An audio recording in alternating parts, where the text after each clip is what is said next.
How did you dare sit at this table without permission? Zendaya's shout pierced the apartment walls like a whip. I watched my dinner plate fly through the air and shatter on the kitchen floor. The black-eyed pea soup splattered everywhere, staining my shoes and the hem of my gray dress.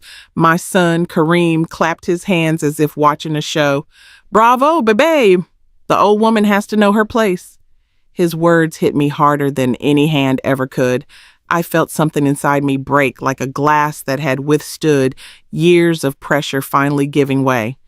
But they didn't know one detail that was about to change everything.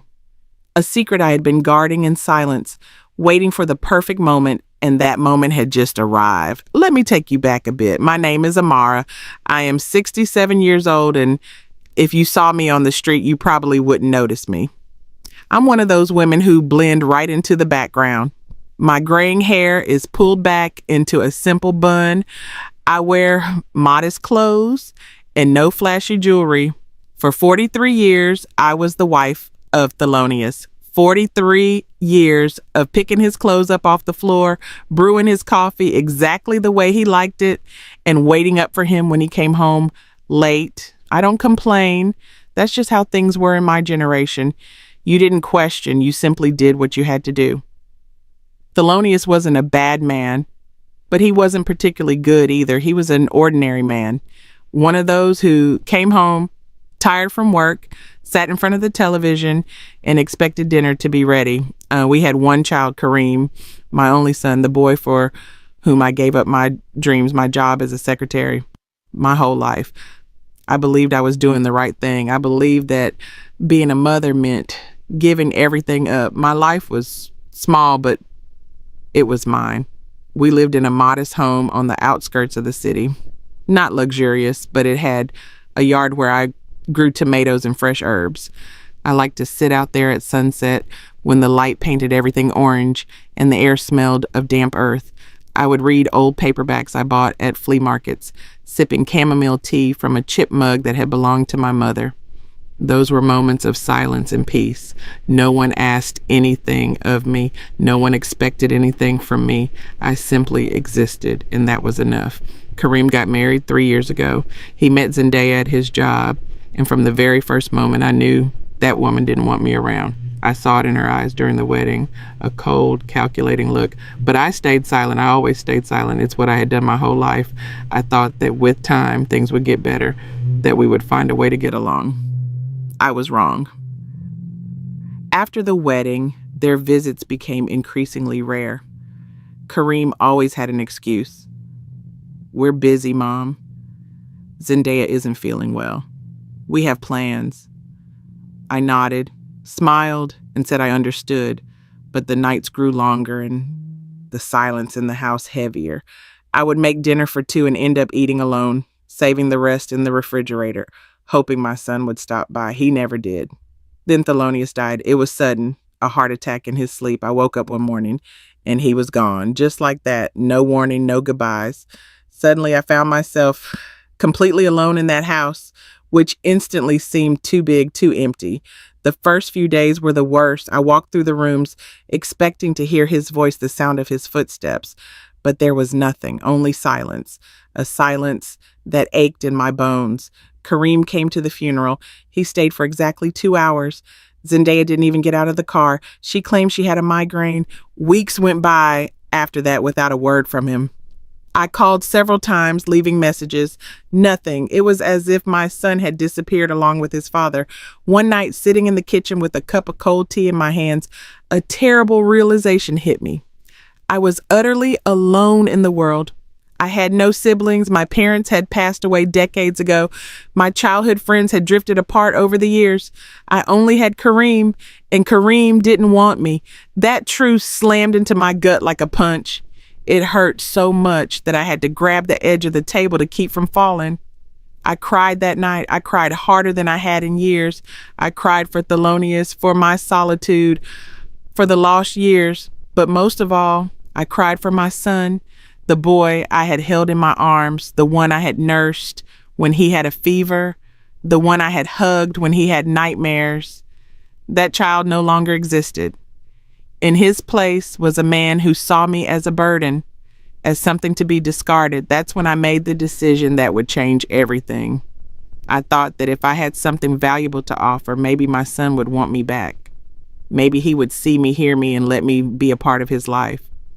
The house I lived in was mine. Thelonious had left it to me in his will. It was worth around $70,000. It wasn't a fortune, but it was enough.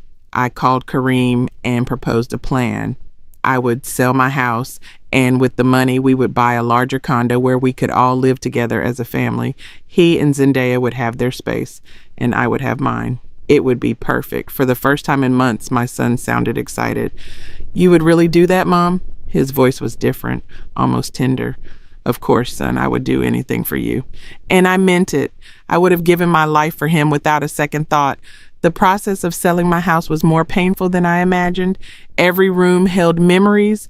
The kitchen where I had prepared thousands of meals, the bedroom where I had slept next to Thelonious for over 4 decades, the small garden where I had watched my plants grow. Season after season, I had to pack an entire lifetime into boxes. Old clothes, yellowed photographs, letters Thelonious had written me when we were young. Each object was a piece of my history, but I convinced myself I was doing the right thing. I was building a future with my son. That was what mattered. That was the only thing that mattered. The house sold in 2 months. I received $84,000. I looked at that check and felt dizzy. It was all I had, everything left from a lifetime of work and sacrifice. I called Kareem, excited. "It's done, son. We have the money."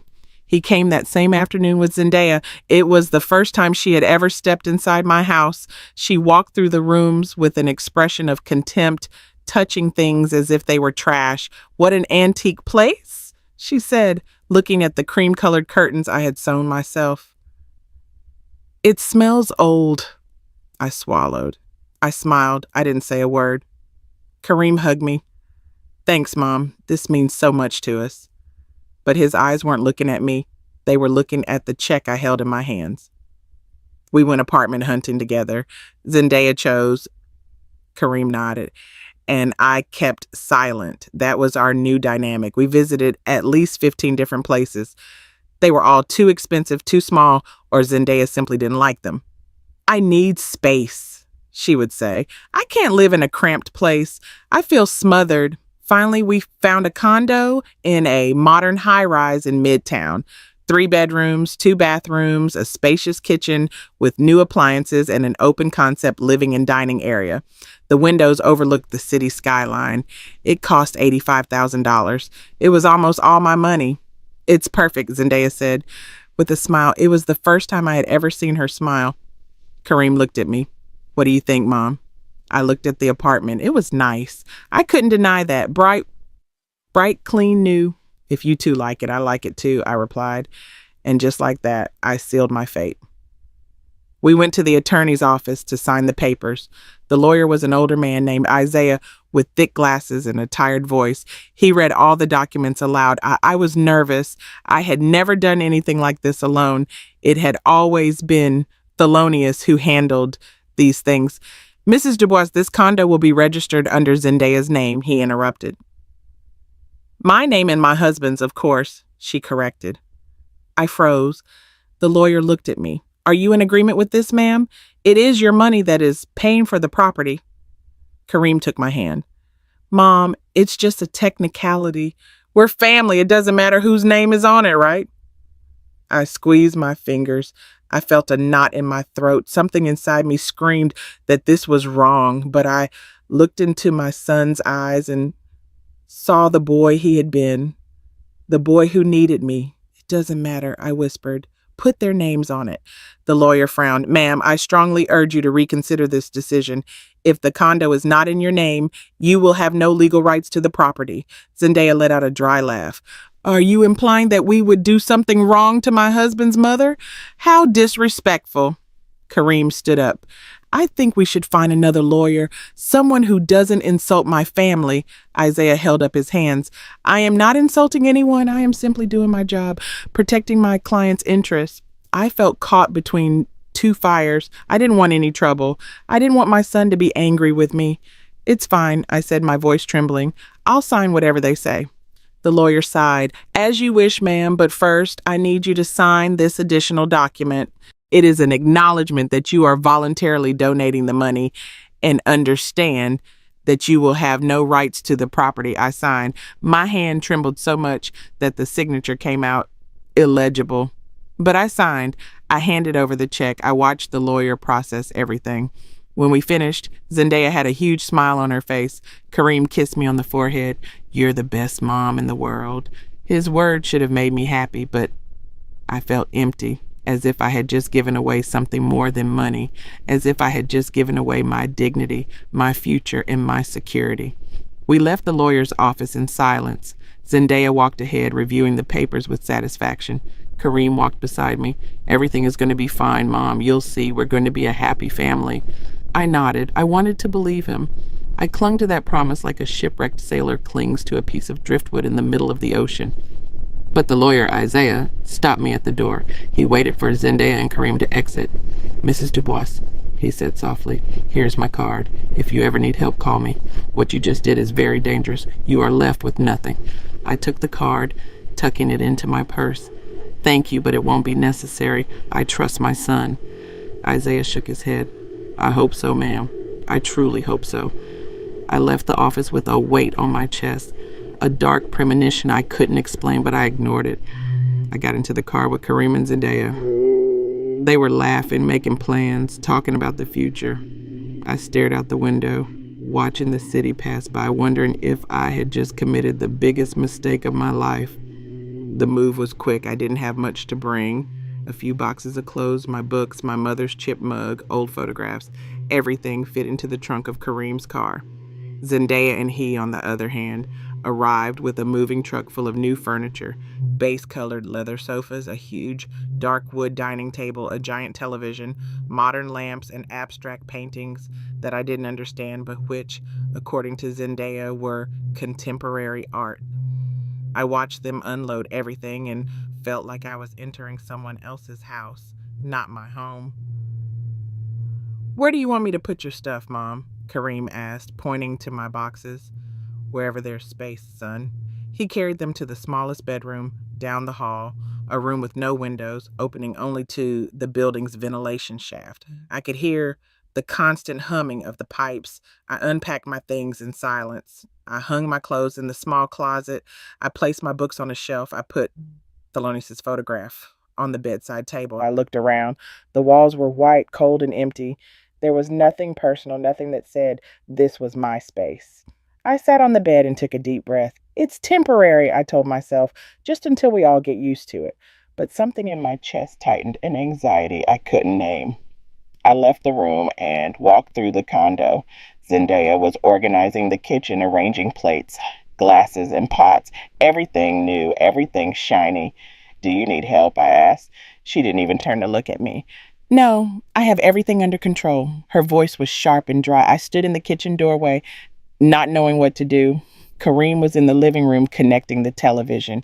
Son, do you want me to make something to eat? He shook his head without looking at me. Zendaya already ordered food. It's on its way. They hadn't asked me if I was hungry. They hadn't included me in the decision, but I smiled. That's good. I'll rest a bit then. The first few days were strange. I tried to find my place in that condo, but it was as if I didn't exist. I woke up early, as I always had. I prepared coffee and toast, but Zendaya would come into the kitchen and sigh in annoyance. I told you I make breakfast. I don't like people touching my things. I backed away. I'm sorry, I just wanted to help. She took the coffee pot and poured my coffee down the drain. This coffee tastes awful. I don't know how you make it so bad. I felt my cheeks burn. For 43 years, I had made coffee the same way. No one had ever complained, but I stayed quiet. I returned to my room. I sat on the bed and listened as Zendaya prepared breakfast. I heard her and Kareem laughing. I heard them eating together, talking, planning their day. I wasn't invited to that conversation. I was a ghost in my own home. Well, in their home, because that condo was never mine, was it? I tried to establish a routine. I went out for walks in the mornings, buying bread, milk, and some fruit. But when I returned, Zendaya would intercept me at the door. Why did you buy this? We already have bread. You're spending money unnecessarily. I looked at the bag in my hands. It was my money, the little I had left after paying for the condo. But I didn't say anything. You're right, I'm sorry. She took the bags. I'll take care of the shopping. You don't know what we need. I nodded, backed away, and locked myself in my room. And days passed like this. I tried to be useful, not to be in the way, to make myself small, but it was never enough. I never did anything right.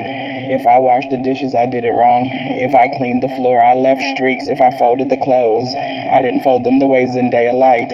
Just don't do anything, she told me one afternoon. You only complicate things. Meal times were the worst. At first, Zendaya would serve me a plate and leave it on the kitchen counter. They ate in the dining room. I ate alone, standing, facing the kitchen window. I chewed in silence, listening to their conversations in the next room. They talked about work, friends, and weekend plans. They never asked me how my day had been. They never included me. It was as if I were invisible. One evening, I tried to sit with them. I had prepared a smothered chicken dish, one that Kareem had loved when he was a boy. I thought maybe that would break the ice. I put the pot in the center of the table. I sat down. Zendaya entered the dining room and stopped dead in her tracks. What are you doing? Her voice was sharp as a knife. I thought we could have dinner together, I replied, my voice small. She laughed, a dry, humorless laugh. Together? Since when do you eat with us? I looked at Kareem for support. He was staring at his plate. He didn't say anything. Zendaya walked closer. Your place is in the kitchen, not here. I stood up, trembling. I took my plate. I returned to the kitchen. I heard her sit down. I heard her serve the food. I heard Kareem say, thank you, babe, as if she had cooked the chicken, as if I didn't exist. Weeks passed and things got worse. Zendaya started making rules. I couldn't use the main bathroom, only the small one next to my bedroom. I couldn't watch television in the living room because it was too loud. I couldn't open the windows because dust would come in. I couldn't invite anyone over because it was her house, and she decided who entered. Each rule was another chain. Each prohibition was another piece of my dignity taken away. I tried to talk to Kareem. One afternoon, I found him alone in the living room. Son, I need to talk to you. He didn't lift his eyes from his phone. What is it, Mom? I sat down next to him. I feel uncomfortable here. Zendaya, she doesn't treat me well. He sighed. Mom, Zendaya is stressed. She has a lot of work. Don't take it personally. I felt something shatter inside me. Don't take it personally, Kareem. She treats me like I'm an intruder. He finally looked at me, but his eyes were cold. Maybe if you helped more around the house, if you weren't so much in the way, things would be different. His words hit me like stones in the way. Son, I pay for this condo. He stood up. And we gave you a roof. Doesn't that seem like enough to you? He walked out of the room, leaving me alone with my words stuck in my throat. That night I cried in my bedroom. I cried silently, with the pillow over my mouth so they wouldn't hear me. I felt trapped. I had nowhere to go. I didn't have enough money to rent another place. I had spent everything on this condo that now rejected me. I was out of options with no way out. I thought about the lawyer Isaiah's card tucked away in my purse. I thought about calling him, but what for? What could he do? The papers were signed. The condo wasn't mine. I had given away my future, believing I was buying love. How foolish I had been. How naive. How stupid. I looked at myself in the small mirror in the room. I saw an old woman, tired, broken, a woman who had spent her entire life being invisible and would continue to be invisible until the day she died. That's what I believed. But I didn't yet know that something else was inside me, something that had been dormant, something that would soon awaken. 2 months passed since we moved into the condo. 2 months that felt like 2 years. Every day was a new humiliation, a new way to make me feel unwanted. Zendaya had perfected the art of hurting me without raising her voice. Small comments, looks of contempt, silences loaded with hate. You left hair in the sink again. Why do you walk so heavily? It sounds like you have rocks in your shoes. Are you going to eat all that? At your age, you should take better care of yourself.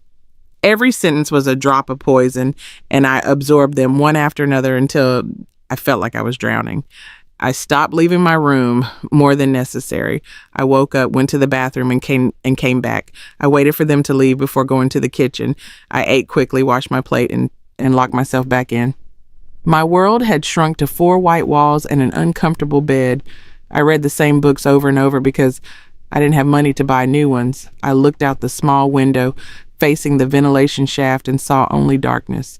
Sometimes I wondered if this was what prisoners felt like, trapped, hopeless, counting the days without knowing why. I was turning into a shadow, a phantom inhabiting that condo without being seen, heard, or cared for by anyone.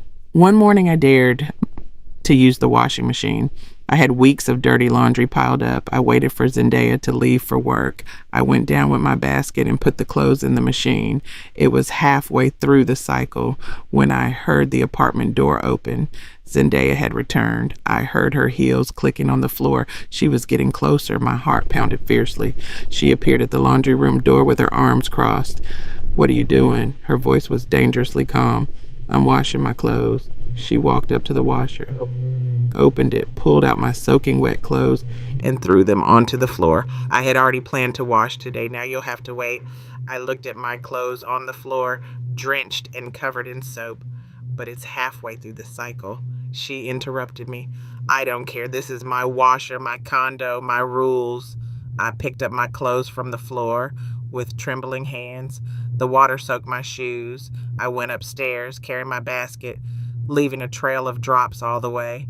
In my room, I hung the clothes as best as I could.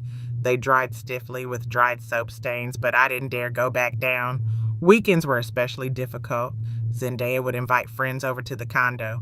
They would laugh, drink, and play loud music. I stayed locked in my room, listening to everything. One afternoon, one of her friends mistakenly knocked on my door. "Is there a bathroom this way?" Before I could answer, I heard Zendaya's voice. "Don't go in there. That's where we keep old things we don't use." Laughter. I heard laughter. I closed my eyes and clenched my fists. Old things we don't use. That's what I was to her, an object, an inconvenience, something kept in a dark room waiting to be thrown away. Kareem spoke to me less and less. When we passed in the hallway, he would avert his gaze. If I tried to start a conversation, he responded in monosyllables. "How was your day, son?" "Fine." "Do you want me to make you something?" "No." "Can we talk for a moment?" "I'm busy." It was as if my existence embarrassed him, as if my mere presence reminded him of something he preferred to forget. Maybe his conscience, maybe the fact that he had betrayed his own mother. But conscience is something that can be easily silenced when one doesn't want to hear it. And Kareem had learned to silence his very well. One Friday night, I was in my room when I heard raised voices. Zendaya and Kareem were arguing in the living room. I pressed my ear against the door. "I'm sick of having your mother here," Zendaya was saying. "It's like having a shadow following you everywhere." "I know, babe, but what do you want me to do?" Kareem replied. "Get her out of here. Send her to a facility, to a relative's house. I don't care, but I don't want her here." My blood ran cold. So that was the plan, to get rid of me. After taking everything from me, after leaving me with nothing, now they wanted to kick me out. And my son, my only son, was agreeing with it. Kareem never came to talk to me that night, but things worsened. Zendaya stopped keeping up appearances. She no longer served me food. "If you're hungry, serve yourself, or do I have to chew for you too?" I waited for them to finish eating before going to the kitchen. Sometimes there was nothing left. Sometimes I only found scraps. I ate stale bread, overripe fruit, whatever I could find. My clothes started to hang loose. I was losing weight. I looked in the mirror and didn't recognize myself. My eyes were sunken. My grayish skin made me look like a walking corpse. And maybe that's what I was, a living dead woman dragging herself through a condo that rejected her. One afternoon, while I was in my room, I heard someone open my door. Zendaya entered without knocking. She looked around with contempt. "This room is a mess. It smells damp." It wasn't a mess. It was clean and tidy, but I didn't say anything. She walked over to the shelf where I kept my books. She picked one up and flipped through it. "You still read these things? How boring." She threw it to the floor. She picked up another and did the same. One by one, she threw all my books to the ground. I stood motionless. When she finished, she looked at Thelonious's photograph. She picked it up. Your husband, she said with a twisted smile. You know, I wonder if he knew what a hassle you were. Maybe that's why he died, to escape you. I felt something roar inside me, a fury I didn't know existed, but I bit my tongue, swallowed my rage, and let her continue. She put the photograph back, badly placed, almost falling off the shelf. I need this room, she said suddenly. I want to make a study, so you'll have to find somewhere else to sleep. Somewhere else? My voice came out broken. This condo has 3 bedrooms. You 2 have 1. This one was mine. Where do you want me to sleep? She shrugged. Not my problem. Maybe in the living room or the kitchen or on the street. I don't care. She walked out of the room, leaving me trembling with helplessness. I didn't sleep that night. I sat on the bed, staring at the wall, thinking, remembering. 43 years of marriage, a son I had raised with all my love, a house I had sold, believing I was doing good. And now this, humiliation after humiliation, pain after pain. How long was I going to keep taking it? I looked at the lawyer Isaiah's card on my bedside table. I had taken it out several times in the past few weeks, but I had never dared to call. This time I took it in my hands. I stared at it. Maybe it was time to do something. Maybe it was time to stop being a victim. But I still didn't know what. I still didn't know how. I only knew that something had to change because I couldn't keep living like this. This wasn't life. This was barely surviving. And I was tired of just surviving. The next day, I woke up with a decision. I was going to call the lawyer, Isaiah. I needed to talk to someone to understand if there was anything at all I could do. My hands were shaking as I dialed the number on his card. It rang 3 times before he answered. Isaiah Sanchez, attorney at law. His voice sounded warm and professional. Mr. Sanchez, it's Amara. I don't know if you remember me. I came to your office a few months ago for Mrs. Dubois, he interrupted gently. Of course I remember you. How are you? I broke down. I started crying. I couldn't hold it back. All those months of holding on, of keeping quiet, of swallowing the pain came rushing out. I'm not well, Mr. Sanchez. I'm not well at all. He waited patiently for me to calm down. What is going on? I told him everything, every humiliation, every harsh word, every day of feeling invisible. I spoke for almost 30 minutes without stopping. He listened in silence, only interrupting to ask a specific question. When I finished, there was a long silence. Mrs. Dubois, he finally said, I am so sorry for what you are going through, but there is something I must tell you. My heart beat faster. What is it? When you came to my office, I had an obligation to process the documents as you signed them. The condo is legally in your son and daughter-in-law's name. However, he paused. However, what? My voice was barely a whisper. I did something I probably shouldn't have done, but my conscience wouldn't let me rest after watching you sign those papers. I prepared a second set of documents, ones where the condo was registered in your name.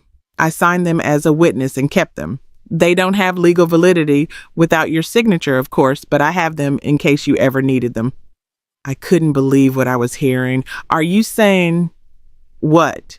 I am saying that if you come to my office, sign those documents, and we file them appropriately, that condo can legally be yours. You put up the money, you have the right. Tears streamed down my cheeks, but this time they were different. They weren't tears of pain, but of something I had forgotten existed. Hope. But how? The documents I signed, those documents have a technical problem. I noticed it afterward. Your son and daughter-in-law signed as recipients of a donation, but the property transfer document was never correctly completed. There is a legal loophole. If we act fast, we can correct it. My mind spun. Why are you doing this for me? He sighed. Because I have a mother your age and because I've seen too many cases like yours, good people taken advantage of by their own family. I can't save them all, but maybe I can help you. That very afternoon, I went to his office. I took the bus, something I hadn't done in years. I didn't tell anyone where I was going. Zendaya was at her job. Kareem was too. The house was empty, and I took advantage of it. Isaiah greeted me with a kind smile. He offered me tea. I sat in front of his desk, and he pulled out a thick folder. These are the documents, he said, placing them in front of me. If you sign them, the condo will be registered in your name. It will legally be your property. I looked at the papers. My name, Amar Dubois, owner. The words looked strange, almost unreal. How long does it take to make this official? I asked. About 1 week. I have contacts in the registry that can speed up the process.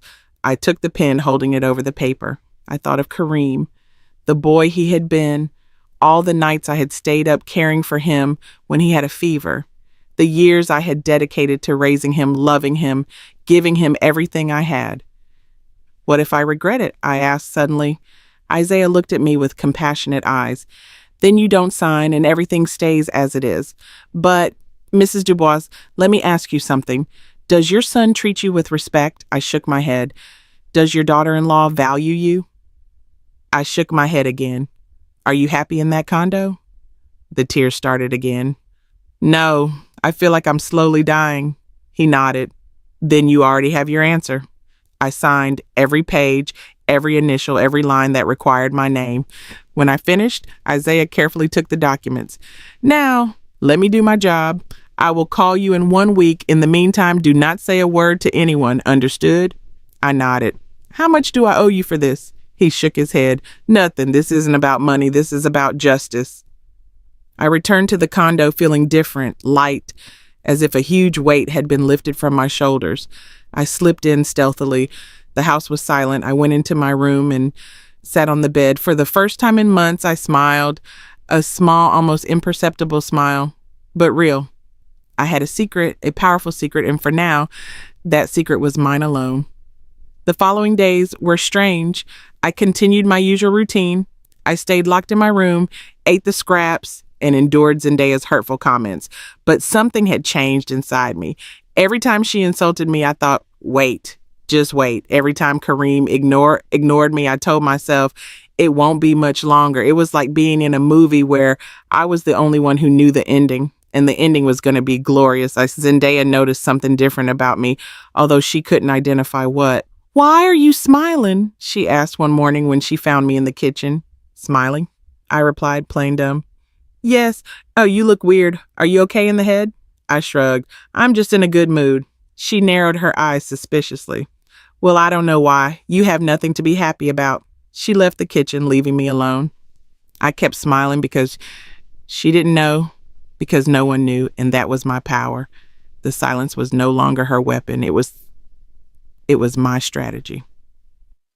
1 week later, my phone rang. It was Isaiah. Mrs. Dubois, I have good news. The documents are filed. The condo is officially yours. You can stop by the office to pick up the deeds whenever you like. I closed my eyes. I had done it. After so much suffering, after enduring so much, I finally had something that was mine, something no one could take away. But I didn't go to pick up the documents immediately.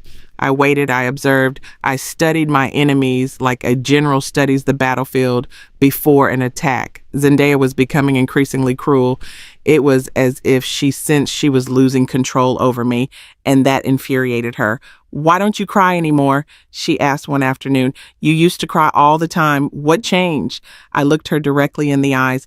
Maybe I just got tired of crying. She laughed with contempt. Well, you should start again because Kareem and I have decided something. You're leaving here in 2 weeks.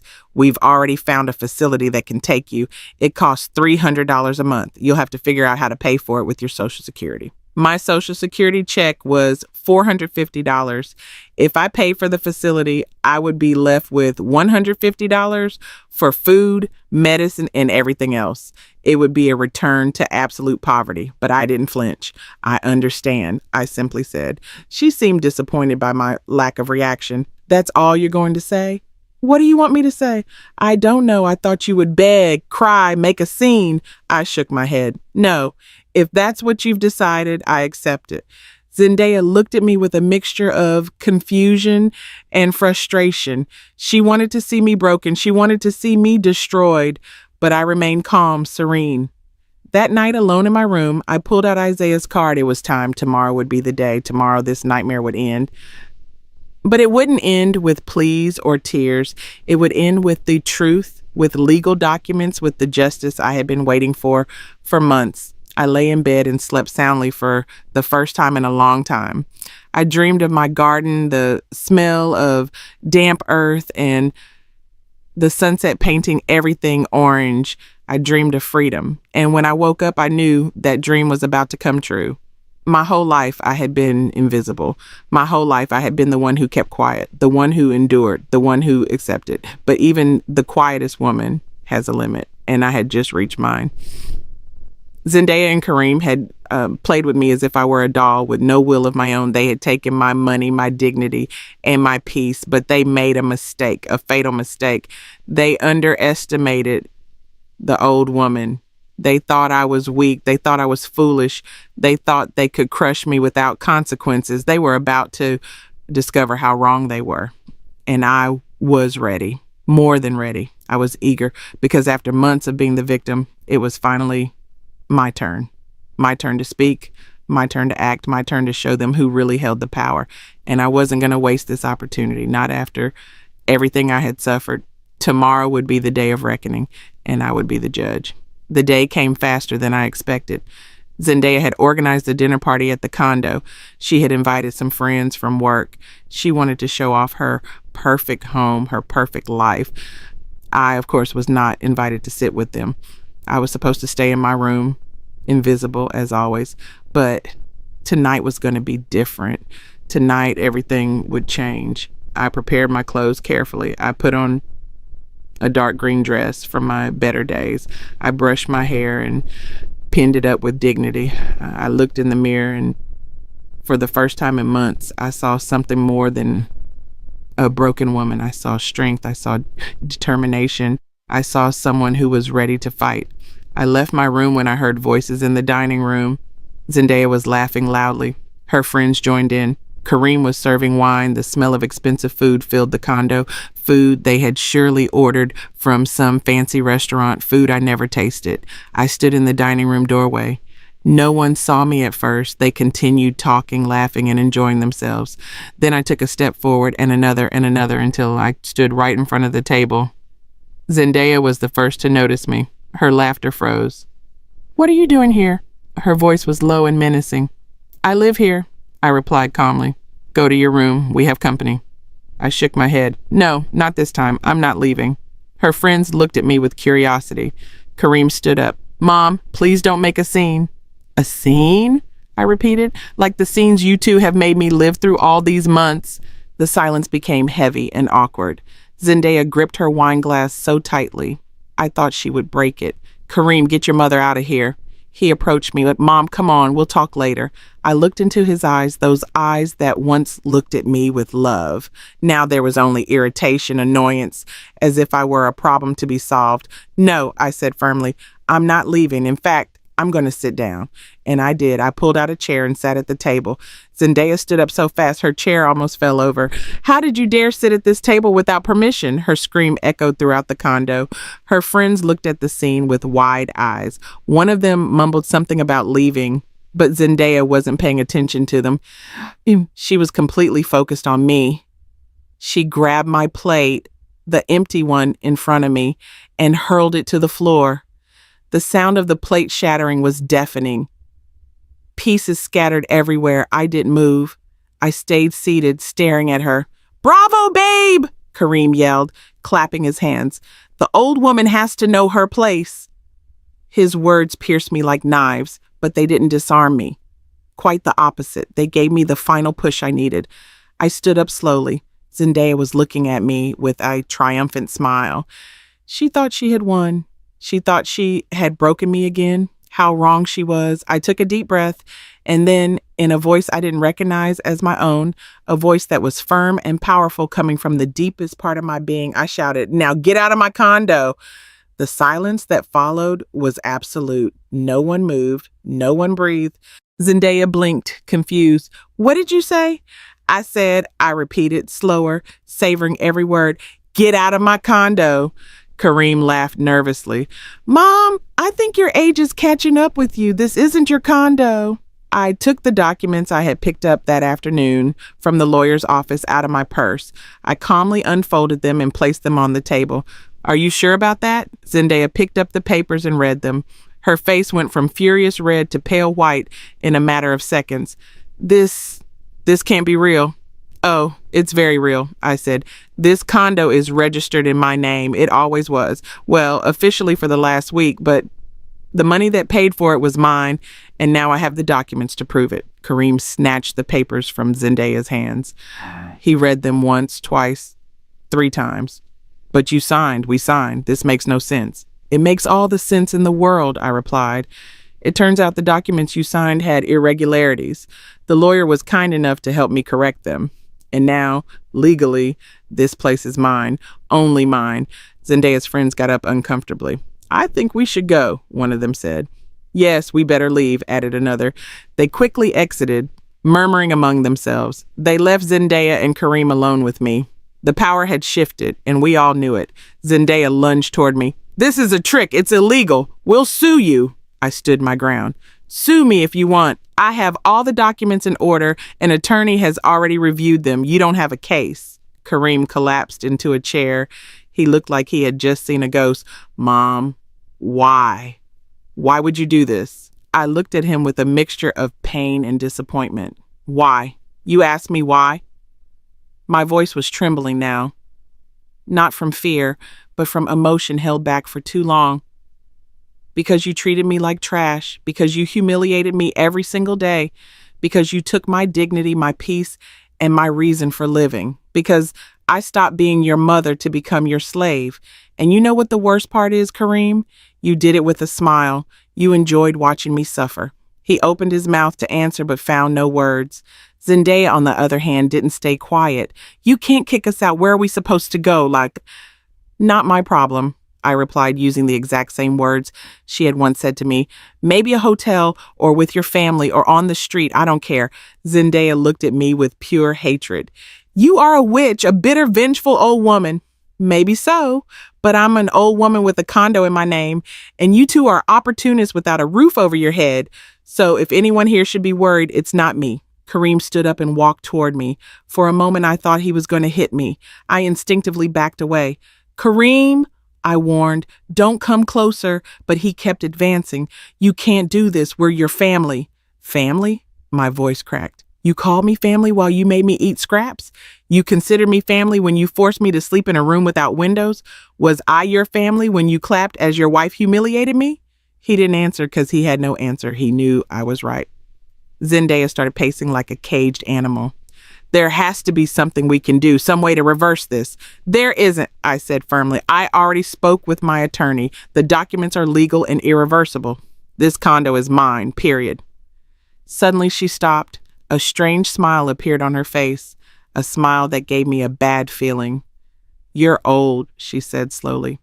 Weak, sick. How long do you think you're going to last? When you die, this condo will be Kareem's. He's your only heir. Her words chilled me to the bone, not because I was afraid of dying, but because I realized how far she was capable of going.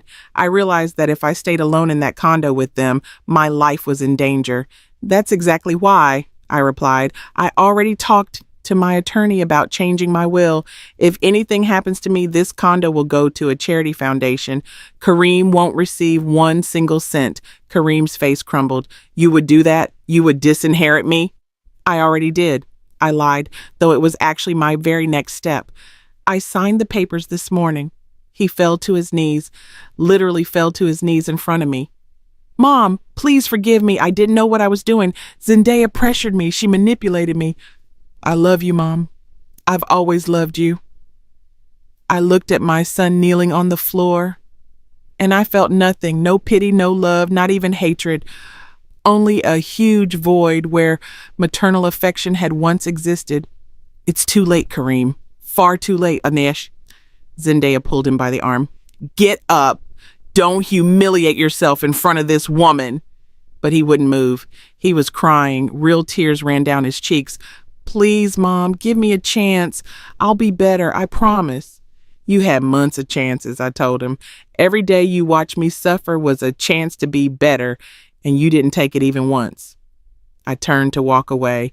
Then I heard a scream. Zendaya had lunged at me. I felt her hands on my shoulders pushing me. I lost my balance. I fell hard to the floor. The pain exploded in my hip. Kareem screamed. Zendaya screamed. I tried to get up, but I couldn't. The pain was too intense. "What did you do?" Kareem shouted at Zendaya. "You pushed her. She's hurt." Zendaya backed away, hands over her mouth, realizing what she had done. "I didn't. She provoked me. I didn't mean to." Kareem tried to help me up, but I pushed him away.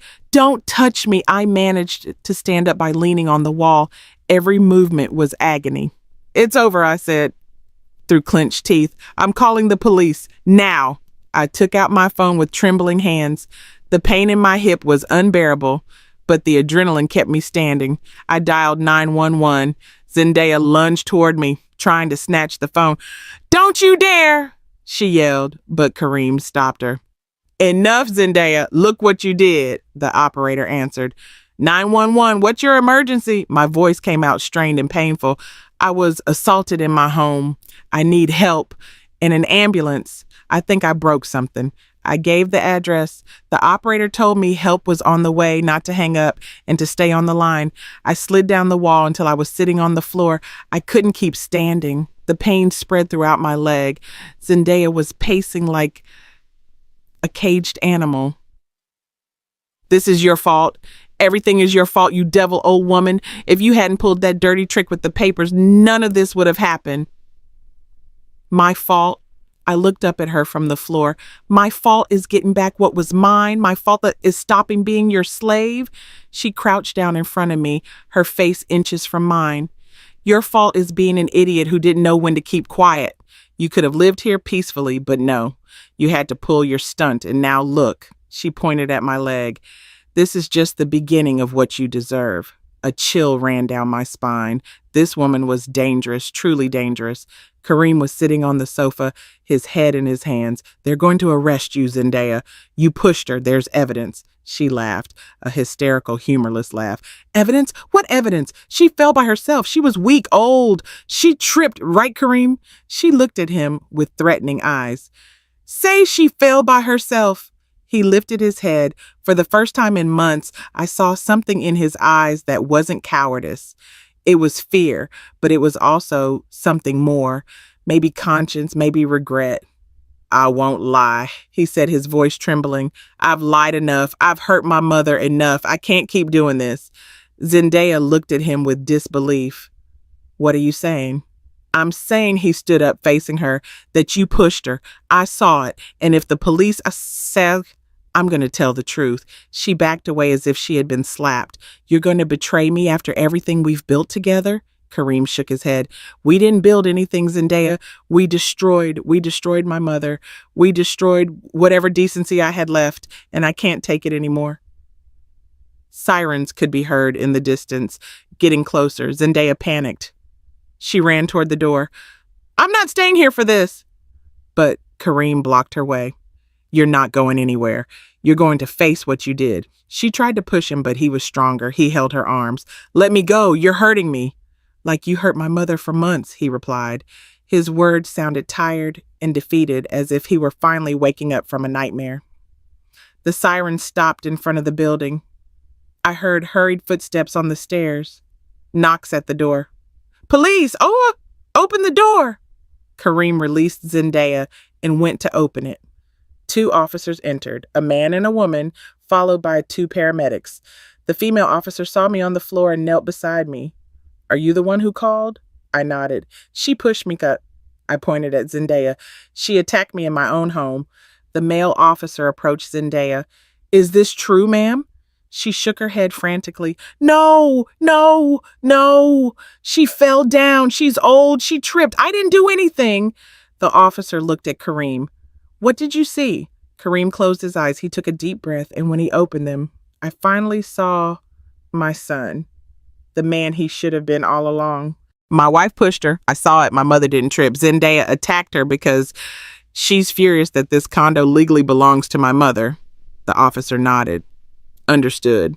He looked at Zendaya. "Ma'am, you'll have to come with us to the station." Zendaya exploded. "No, this is ridiculous, Kareem. Tell them the truth. Tell them you're lying. Tell them I didn't do anything." But Kareem just shook his head. The paramedics checked me carefully. Ma'am, we need to take you to the hospital. It looks like you have a hip fracture. The pain confirmed their words. Every breath was agony. They put me on a stretcher. As they took me out of the condo, I saw the officer handcuffing Zendaya. She was screaming, fighting, and hurling insults. "This is your fault, you old witch. When I get out, you are going to regret this. I swear you'll regret it." The female officer quieted her. "You have the right to remain silent. I suggest you use it." They carried me down the stairs carefully. Neighbors came out of their condos watching the spectacle. Some murmured, others just watched with morbid curiosity. In the ambulance, one of the paramedics, a young man with kind eyes, held my hand. "Relax, ma'am. You're safe now. It's all over." But I knew it wasn't over. This was just beginning. We arrived at the hospital and I was taken straight to X-ray. The fracture was severe. I needed immediate surgery. They prepared me quickly. An older doctor with glasses and an immaculate white coat explained the procedure. "We're going to put a pin in your hip. It's a common surgery for people your age. Recovery will take several months." I nodded. "Will I be able to walk with physical therapy?" "Yes, but you'll need help for a while." They gave me the anesthesia. Before losing consciousness, I thought about everything that had happened, how an invisible, quiet, broken woman had found the strength to defend herself, how silence is not always weakness. Sometimes it is just preparation. Sometimes it is the calm before the storm. And my storm had arrived with all its fury. I woke up hours later in the hospital room. The light was bright and harsh. I tried to move, but the pain stopped me. A nurse came in. "Easy, ma'am. The surgery went well. Just rest." Someone was sitting next to my bed. It took me a few seconds to focus my eyes. It was Kareem. His eyes were red and swollen from crying. When he saw I was awake, he leaned closer. "Mom," his voice was a broken whisper. "I'm sorry. I am so sorry." I didn't answer. I just looked at him. "I know I don't deserve forgiveness," he continued. "I know what I did to you was unforgivable, but I need you to know that when I saw you on the floor, when I saw what Zendaya had done, something broke inside me." "Where is she?" I asked in a hoarse voice. "Detained. They charged her with battery. She's spending the night in jail. She has a hearing tomorrow." I closed my eyes. Justice. There was finally justice. "I'm going to divorce her," Kareem suddenly said. "I should have done it a long time ago. I should have defended you from day one, but I was a coward. I let her hurt you because it was easier than confronting her, and I'm going to carry that guilt for the rest of my life." I opened my eyes. "And now what? You expect me to forgive you? To forget everything and go back to being mother and son as if nothing happened?" He shook his head. "No, I don't expect anything. I just came because I needed you to know I'm sorry and because I wanted to make sure you were okay." He stood up. "I'm leaving. I won't bother you anymore. The condo is yours. I'll find somewhere to stay. And about the will," he paused, "leave me out of it. I don't deserve anything. Absolutely nothing." He walked toward the door. Something inside me stirred. It wasn't forgiveness, not yet, maybe never, but it was something. A small crack in the wall of ice I had built around my heart. "Kareem," he stopped and turned around. "It was your decision to testify against her, your decision to tell the truth. That counts for something." His eyes filled with tears again. "It's not enough." "No," I admitted, "it's not enough, but it's a start." He nodded. He left the room, leaving me alone with my thoughts. The silence of the hospital was different from the silence of the condo. This was a clean silence, without hostility, without threats. It was the silence of a new beginning. I stayed in the hospital for 3 days. During that time, Kareem came every day. He never stayed long, just came in, asked how I was, and left. He didn't try to justify himself. He didn't apologize again. He was just there, present in a way he hadn't been in years. On the 3rd day, the hospital social worker came to see me. "Mrs. Dubois, we need to talk about your situation when you leave the hospital. You will need special care during your recovery. Do you have family who can help you?" I thought of Kareem. I thought how easy it would be to say yes, that he could take care of me, but I didn't want that. "No, I still have savings," I said. "I can hire someone." She nodded. "We can help you coordinate in-home nursing services and physical therapy." That night, alone in my hospital bed, I thought about everything that was to come. The recovery would be long and painful, but I would be in my condo, in my space, with no one to humiliate me, no one to make me feel invisible. For the first time in months, I felt something akin to peace. It wasn't complete happiness. The physical and emotional pain were still there, but it was peace. The peace of knowing I had fought, that I had not given up, that I had regained my dignity, even if it had cost me a broken hip and a lost son. And as I looked out the hospital window at the city lights, I knew it had been worth it. Every second of pain, every tear shed, every sleepless night, it was all worth it for this moment, for this freedom, for this silence that was finally mine. The day I left the hospital, Kareem was waiting for me at the entrance. He had hired a special transport service for people with limited mobility. They helped me into the van carefully. Every movement was still painful, but it was no longer the agony of the first few days. Kareem sat next to me in silence. We didn't talk the entire ride. We just looked out the windows, each lost in our own thoughts. When we arrived at the building, I saw that he had prepared everything for my arrival. He had installed grab bars in the bathroom, moved some furniture to create more space, and bought a special chair for the shower. I hired a nurse, he told me as he helped me inside. She comes 3 times a week, and a physical therapist too. Everything is paid for the next 3 months. I looked at him surprised. With what money? He looked down. I sold my car and a few other things. It's the least I can do. I didn't know what to say. Part of me wanted to refuse his help, to keep my pride, my distance, but the practical part knew I needed it, at least for now. Thank you, I finally murmured. He nodded and helped me to my room, but when I opened the door, I stopped dead in my tracks. It wasn't the same room. The walls had been painted a soft peach color.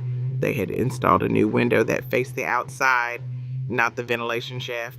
The bed was new and more comfortable. There were light curtains, a pretty lamp, and a soft rug. "What is this?" Kareem cleared his throat. "While you were in the hospital, I hired people to renovate. I thought you deserved a better space." Tears came without warning, not from pain, but from something more complicated, a mix of gratitude and sadness, of appreciation and resentment. "You didn't have to do this." "Yes, I did," he replied. "I would have to do 1,000 more things, and it still wouldn't be enough to compensate for all the damage." I sat on the new bed. It was soft and cozy, nothing like the old, sunken mattress I'd had before. "And Zendaya?" I asked. Kareem tensed up. "She's still detained. Her hearing was yesterday. The judge issued a restraining order. She can't come near you or this building, and there are formal charges of battery. Her lawyer is trying to negotiate, but with my testimony..." He paused. "It'll be hard for her to get off easy." I nodded slowly. Part of me felt satisfaction, justice, but another part, a part I hated to admit, felt something akin to pity, not for Zendaya, but for how things had reached this point, for how hatred had grown to consume everything. "And you?" I asked. "Where are you staying?" In a hotel for now. I'm looking for a condo, something small, affordable. I can't afford luxuries anymore." He laughed bitterly. "Turns out when your wife is in jail and you just testified against her, life gets pretty complicated." We fell silent, a heavy silence, loaded with years of mistakes and unspoken words. "Kareem," I finally said, what you all did to me, I can't just forget it. It doesn't work that way." He nodded. "I know, but," I continued, "the fact that you told the truth, that you finally stood by me, even if it was late, that means something. I don't know what yet, but it means something." I heard his choked breath. "It's not enough," I admitted. "It's not enough, but it's a start." He nodded. He left the room, leaving me alone with my thoughts. I stayed in the hospital for 3 days. During that time, Kareem came every day. He never stayed long, just came in, asked how I was, and left. He didn't try to justify himself. He didn't apologize again. He was just there, present in a way he hadn't been in years. On the 3rd day, the hospital social worker came to see me. "Mrs. Dubois, we need to talk about your situation when you leave the hospital. You will need special care during your recovery. Do you have family who can help you?" I thought of Kareem. I thought how easy it would be to say yes, that he could take care of me, but I didn't want that. "No, I still have savings," I said. "I can hire someone." She nodded. We can help you coordinate in-home nursing services and physical therapy. That night, alone in my hospital bed, I thought about everything that was to come. The recovery would be long and painful, but I would be in my condo, in my space, with no one to humiliate me, no one to make me feel invisible. For the first time in months, I felt something akin to peace. It wasn't complete happiness. The physical and emotional pain were still there, but it was peace. The peace of knowing I had fought, that I had not given up, that I had regained my dignity, even if it had cost me a broken hip and a lost son. And as I looked out the hospital window at the city lights, I knew it had been worth it. Every second of pain, every tear shed, every sleepless night, it was all worth it for this moment, for this freedom, for this silence that was finally mine. The day I left the hospital, Kareem was waiting for me at the entrance. He had hired a special transport service for people with limited mobility. They helped me into the van carefully. Every movement was still painful, but it was no longer the agony of the first few days. Kareem sat next to me in silence. We didn't talk the entire ride. We just looked out the windows, each lost in our own thoughts. When we arrived at the building, I saw that he had prepared everything for my arrival. He had installed grab bars in the bathroom, moved some furniture to create more space, and bought a special chair for the shower. I hired a nurse, he told me as he helped me inside. She comes 3 times a week, and a physical therapist too. Everything is paid for the next 3 months. I looked at him, surprised. With what money? He looked down. I sold my car and a few other things. It's the least I can do. I didn't know what to say. Part of me wanted to refuse his help, to keep my pride, my distance, but the practical part knew I needed it, at least for now. Thank you, I finally murmured. He nodded and helped me to my room, but when I opened the door, I stopped dead in my tracks. It wasn't the same room. The walls had been painted a soft peach color. They had installed a new window that faced the outside, not the ventilation shaft. The bed was new and more comfortable. There were light curtains, a pretty lamp, and a soft rug. What is this? Kareem cleared his throat. While you were in the hospital, I hired people to renovate. I thought you deserved a better space. Tears came without warning, not from pain, but from something more complicated, a mix of gratitude and sadness, of appreciation and resentment. You didn't have to do this. Yes, sir. Yes, I did, he replied. I would have to do 1,000 more things, and it still wouldn't be enough to compensate for all the damage. I sat on the new bed. It was soft and cozy, nothing like the old sunken mattress I'd had before. And Zendaya? I asked. Kareem tensed up. She's still detained. Her hearing was yesterday. The judge issued a restraining order. She can't come near you or this building, and there are formal charges of battery. Her lawyer is trying to negotiate, but with my testimony, he paused, it'll be hard for her to get off easy. I nodded slowly. Part of me felt satisfaction, justice, but another part, a part I hated to admit, felt something akin to pity. Not for Zendaya, but for how things had reached this point, for how hatred had grown to consume everything. And you, I asked, where are you staying? In a hotel for now. I'm looking for a condo, something small, affordable. I can't afford luxuries anymore. He laughed bitterly. Turns out when your wife is in jail and you just testified against her, life gets pretty complicated. We fell silent, a heavy silence loaded with years of mistakes and unspoken words. Kareem, I finally said, what you all did to me, I can't just forget it. It doesn't work that way. He nodded. I know. But, I continued, the fact that you told the truth, that you finally stood by me, even if it was late, that means something. I don't know what yet, but it means something. I heard his choked breath. It's not enough, I admitted. It's not enough, but it's a start. He nodded. He left the room, leaving me alone with my thoughts. 6 months passed since that night. Everything changed. 6 months of physical therapy, of learning to walk again, of regaining not only my mobility, but also my spirit. The hip healed slowly, but it healed. I no longer needed Samira, the nurse, every day. She only came once a week for routine checkups. Jamal, the physical therapist, continued to come, although now more like a friend than a therapist. He had taught me not only to walk, but to stay strong, not to give up when the pain appeared.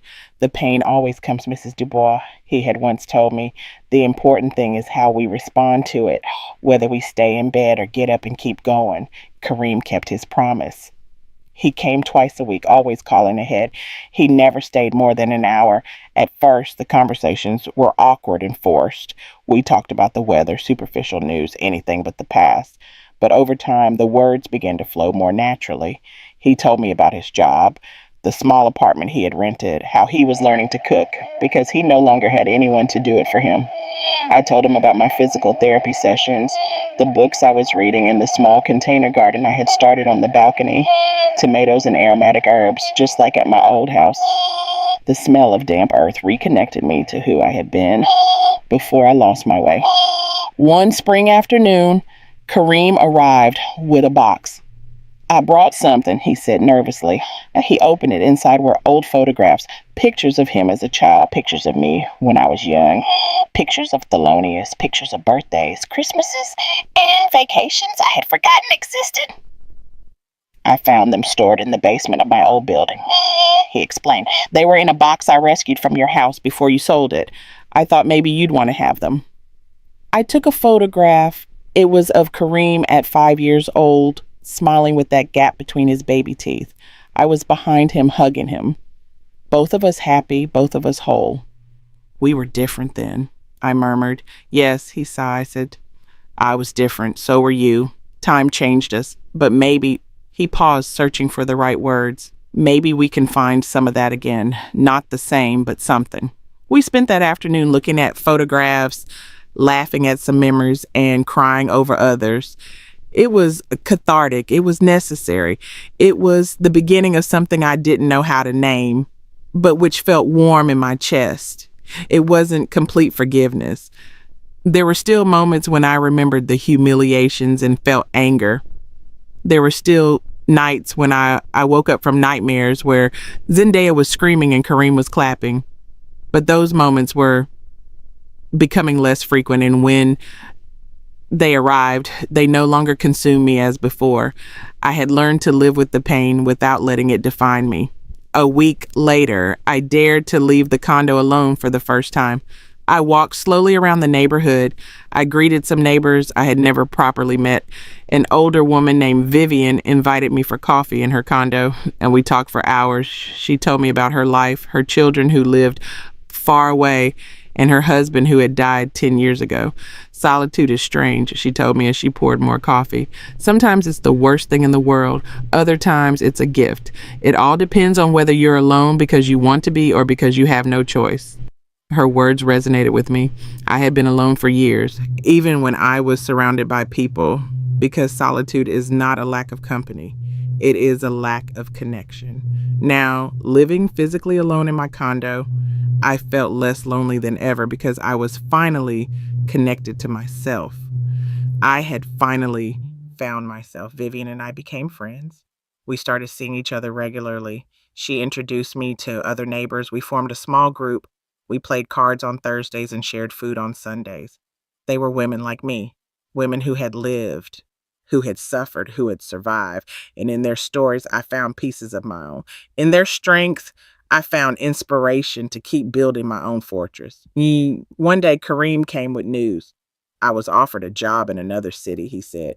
It pays better. It's a good opportunity. My heart clenched. We had just started to rebuild something, and now he was leaving. He must have seen my expression because he quickly added, I'm not going to take it. Not yet. Not when we're just starting. No, I interrupted him. You must accept it. He looked at me confused. But I thought you felt better. We are rebuilding our relationship, and we will continue to do so, I said. But you can't stay here for me. You can't pass up opportunities because of guilt. That's not love, son. That's sacrifice based on remorse, and I don't want that. He looked at me with moist eyes. Then what do you want? I want you to live your life. I replied firmly. I want you to be happy. I want you to grow. And I want that when we talk, it's so because both of us want to, not because you feel you owe me something. I owe you everything, Mom. No, I shook my head. You don't owe me anything anymore. What you did by telling the truth, by testifying, by helping me these months, you paid your debt. Now, we are two adults trying to have a healthy relationship, and healthy relationships need space. They need individual growth. So take that job, live your life, and call me when you can.